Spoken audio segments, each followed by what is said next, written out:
ალენ ვერსეს ვიზიტი საქართველოში არის, რა თქმა უნდა, საქართველოს მიმართ და ქართველი ხალხის მიმართ ხარდაჭერის ძალიან მნიშვნელოვანი გამოხატულება. ჩვენ მქონდა ძალიან საინტერესო და ძალიან პროდუქტიული დისკუსიები ბატონ გენერალურ დივანთან.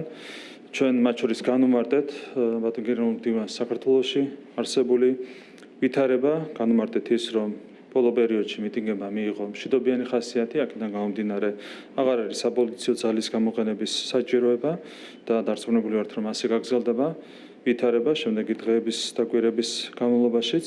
ასევე განმარტებები გავაკეთეთ ადმინისტრაციულ პატიმრობასთან დაკავშირებით, მოგეხსენებათ, რომ ძირითადად ძალადობრივი აქტების გამო ადმინისტრაციული წესით არის დაკავებული ადამიანების გარკვეული რაოდენობა. საქართველოში განმარტეთ, რომ ადმინისტრაციული პატიმრობის მაქსიმალური ვადა არის 15 დღე, შესაბამისად თვის ბოლომდე ეს ადამიანები სრულად იქნებიან გათავისუფლებული. ეს არის ის განმარტება, რაც მივეცით გენერალურ დივანს ამ საკითხთან დაკავშირებით. რა თქმა უნდა, ეს არ ეხება იმ ადამიანებს, რომლებიც სისხლის სამართლებრივი ბრალდების ქვეშ არიან წინასწარ პატიმრობაში, ასეთია დაახლოებით 30 პატიმარი, ესეც განვმარტეთ ბატონ გენერალურ დივანს.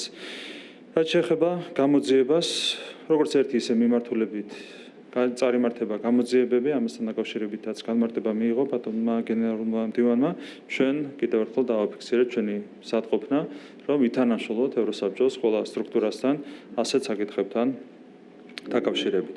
ასევე ჩვენ მქონდა შევლობა კანონმდებლობაზე, მათ შორის შევლობა ჰქონდა გამჭვირვალობის შესახებ კანონთან დაკავშირებით.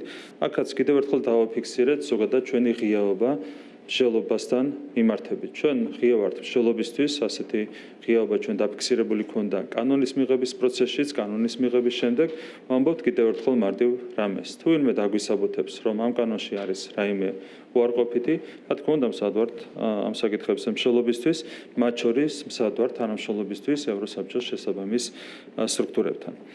შემდეგი საკითხი, რაც მინდა შევეხო, ეს არის ბატონი ვახტანგ გომელაურის დანიშნა საქართველოს ვიცე-პრემიერად. ეს საკითხი მანამდეც განიხილებოდა აქტიურად, თუმცა გარკვეულმა გადაწყვეტილებებმა ეს ჩვენი გადაწყვეტილება დააჩქარა. ბატონ ვახტანგ გომელაურს მინდა წარმატებები უსურვო საქართველოს ვიცე-პრემიერის პოზიციაზე.